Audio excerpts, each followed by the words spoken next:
नमस्कार। मेरा नाम योग्यता है और आज मैं एक कहानी सुनाने जा रही हूँ। मेरी कहानी का शीर्षक है बुद्धिमान पुत्र।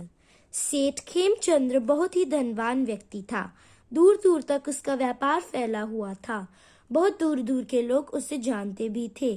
सेठ के 3 पुत्र थे। सबसे बड़ा रमेश चंद्र आलसी और निकट्टू था। दूसरा पुत्र सुरेश चंद्र स्वास्थ्य से बलिष्ठ और पेटू स्वभाव का था। सबसे छोटा महेश चंद्र बुद्धिमान व परिश्रमी था।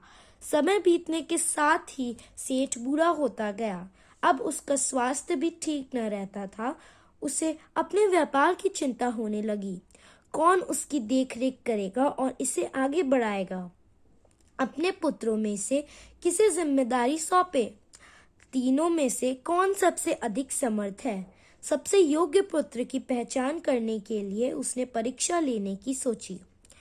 अगले दिन सेठ ने तीनों पुत्र को बुलाया और तीनों को 10-10 रुपए देते हुए कहा, जो भी पुत्र कल अपने कक्ष इस 10 रुपए से खरीदे गए सामान से पूरा भर देगा, उसे ही मैं अपना व्यापार की सारी जिम्मेदारी सौंप दूंगा। यह सुनकर तीनों पुत्र विचार करने लगे।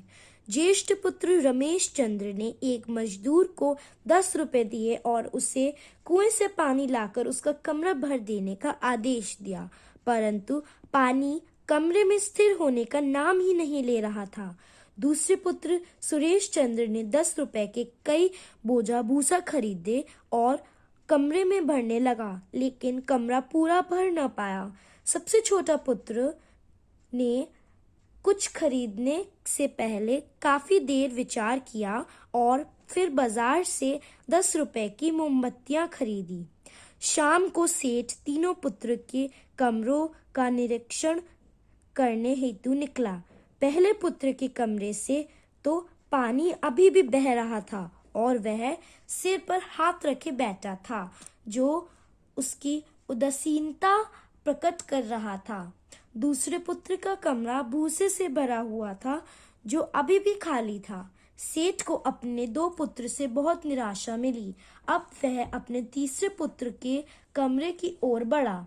उसने जैसे ही कमरे में प्रवेश किया तो पूरा कमरा मोमबत्तियों के प्रकाश से जगमगा रहा था। अपने छोटे पुत्र महेश चंद्र की बुद्धिमत्ता पर वह अत्यधिक हर्षित हुआ। उसकी पूरी पूरी प्रशंसा करी और कहा, इस व्यापार के लिए तुम ही सबसे योग्य हो और तुम ही इसके हकदार हो। इस कहानी से हमें यह शिक्षा मिलती है कि बुद्धिमान व्यक्ति ही सब जगह सफल होता है और हर तरफ उसकी प्रशंसा होती है। धन्यवाद।